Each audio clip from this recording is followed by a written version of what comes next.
Good Monday morning to you. Welcome back to another new week here on the show, and I'm sure a new week in your life as well.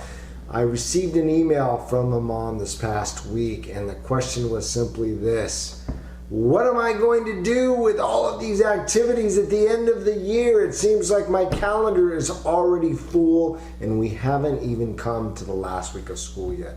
This is the reality for a lot of folks, and if it hasn't hit you yet, parents, it is coming. The end of the year is filled with activity. It's like the end of the calendar year right before the winter break. Suddenly meetings appear out of nowhere. Your child has all these performances to get to. Everybody wants to have a party. They all pack it into that last week of school. So, in order to prepare yourself for the onslaught of activity, I encourage you to please sit down now. Take some time this week with your family. 20 minutes is all it takes. Gather around the table. Over dinner, wonderful, whenever you have time. 20 minutes. Pull out the desktop calendar.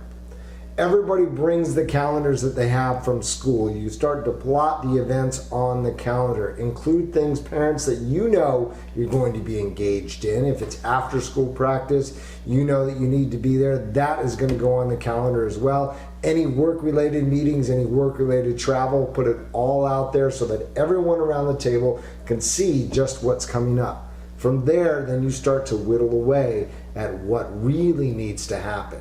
It's okay to say no. Really, though, more importantly, figure out what you're going to say yes to in those last couple of weeks at school. What are the things that you really don't want to miss that you know you're going to need to be there for? It could be the end of the year graduation. Maybe your child is moving on to the high school years, or you're just coming into the middle school years and this is the end of another 5-year segment in your child's life, and what a wonderful time for celebration. So I think there are some things you're definitely not going to miss. Those things that you want to say yes to, and then there's going to be some other things that when you sit down and talk about it with your family, that you decide, it really looks like we already have 3 things on the calendar for that day. I don't know that we can possibly squeeze in something else.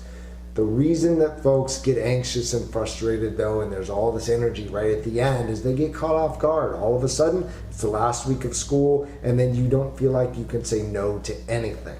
And you're running yourself ragged. Again, very much the same as the holidays. So avoid all of that. Sit down, have a 20-minute conversation now, and sail right through the last week of school, feeling like you're really engaged, 100% of your effort in everything that you've chosen to say yes to.